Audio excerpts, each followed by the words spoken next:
AP CM Chandrababu తెలంగాణపై విషం కక్కాడు. అడ్డగోలు మాటలతో వెక్కిరించే ప్రయత్నం చేశాడు. కాళేశ్వరాన్ని అడ్డుకున్నామా అంటూ అక్కసు వెళ్లగట్టగట్టాడు. తెలంగాణ జలాల దోపిడీకి తనదైన శైలిలో బాబు కుయుక్తులు పన్నుతున్నాడు.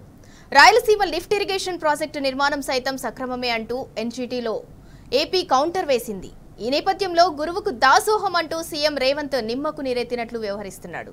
చంద్రబాబు వ్యాఖ్యలపై తెలంగాణ నీటిపారుదల రంగ నిపుణులు ఆగ్రహం వ్యక్తం చేస్తున్నారు. బాబు పన్నాగాలకు సీఎం రేవంత్ దాసోహం అంటున్నాడని మండిపడుతున్నారు. ముఖ్యమంత్రి రేవంత్ ఉదాసీనత సరికాదని జలరంగ నిపుణులు హెచ్చరిస్తున్నారు.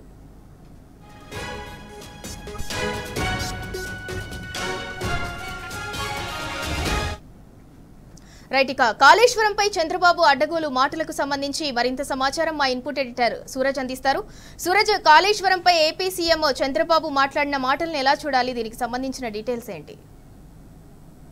ఇందులో ఒక రకంగా చెప్పాలంటే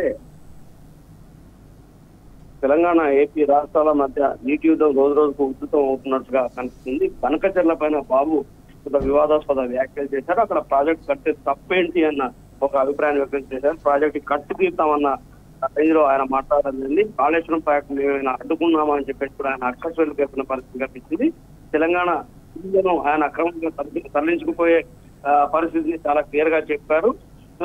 ఆ నీళ్ల తరలింపు సక్రమమే అని చెప్పేసి సమర్థించుకునే ప్రయత్నం కూడా చేశారు. దీనిపైన ఇరిగేషన్ నిపుణులు మండిపడుతున్న పరిస్థితి కనిపిస్తుంది. అసలు అక్కడ సముద్రంలో కలిసిపోయే నీళ్లు వరద జలాలను వాడుకోవడానికి ఈ ప్రాజెక్టు కడితే తప్పేంటి అన్న అభిప్రాయాన్ని ఆయన వ్యక్తం చేశారు. దీనిపైన కూడా జలరంగ నిపుణులు కొంత ఆగ్రహం వ్యక్తం చేస్తున్నారు. అసలు అక్కడ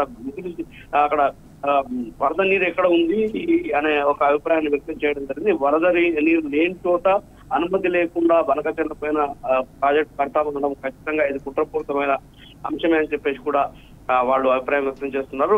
ఇది నారా చంద్రబాబు నాయుడు కుయుక్తులుగా వాళ్ళు అభివర్ణిస్తున్న పరిస్థితి కనిపిస్తుంది. దీన్ని చూస్తూ ఊరుకోకూడదని చెప్పేసి కూడా ప్రభుత్వం పైన ఒత్తిడి తెచ్చే ప్రయత్నం చేస్తున్నారు. రేవంత్ రెడ్డి చూస్తూ ఊరుకుంటే ఖచ్చితంగా తెలంగాణ ప్రజల ప్రయోజనాలు దెబ్బతినే అవకాశాలు ఉంటాయని చెప్పేసి కూడా వాళ్ళు అభిప్రాయం వ్యక్తం చేస్తున్న పరిస్థితి కనిపిస్తుంది.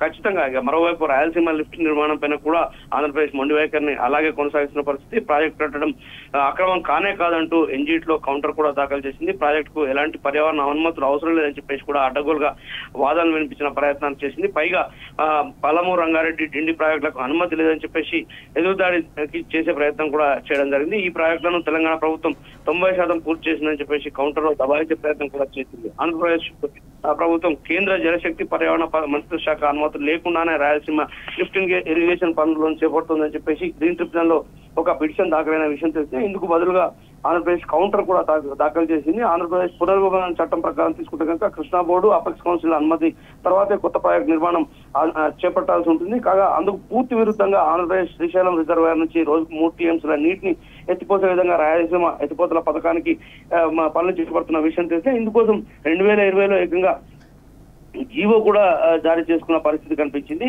ఇక ఆంధ్రప్రదేశ్ తెలంగాణపై ఇంత అడ్డగోలుగా ఆరోపణలు చేస్తున్నా కానీ ముఖ్యమంత్రి రేవంత్ రెడ్డి కావచ్చు, కాంగ్రెస్ ప్రభుత్వం కావచ్చు, కిమ్మనకుండా సైలెంట్ గా ఉండడం పైన కూడా ఈ జలరంగ నిపుణులు తీవ్ర ఆగ్రహాన్ని వ్యక్తం చేస్తున్నారు. ఖచ్చితంగా చంద్రబాబు నాయుడు పైన కేంద్రానికి ఫిర్యాదు చేయాలి, ఆయన దుందుడుకుతనానికి కట్టడి చేయాలని చెప్పేసి కూడా వాళ్ళు అభిప్రాయపడుతున్నారు.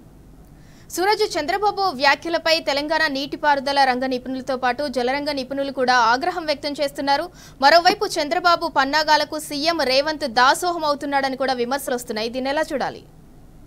ఖచ్చితంగా, ఎందుకంటే సింధుర గురువు శిష్యుల బంధంగా దీన్ని చూస్తున్నారు. ఎందుకంటే అనేక సందర్భాల్లో కూడా ఆంధ్రప్రదేశ్ దుందుడుగా వ్యవహరిస్తున్నప్పటికీ కూడా ఇరు రాష్ట్రాల మధ్య తెలంగాణ ప్రయోజనాలు నలిగిపోతున్న సందర్భంలో కూడా ముఖ్యమంత్రి రేవంత్ రెడ్డి కిమ్మనకుండా ఉండడం పైన కూడా తెలంగాణ మేధావర్గం అంతా కూడా ఆగ్రహం వ్యక్తం చేస్తున్న పరిస్థితి కనిపిస్తుంది. ఇదే పద్ధతి కొనసాగితే కనుక ఖచ్చితంగా తెలంగాణ ప్రజల ప్రయోజనాలు పరంగా పెడుతున్న సంకేతాలు మాత్రం వెళ్తాయని చెప్పేసి కూడా వాళ్ళు ఆరోపిస్తున్నారు.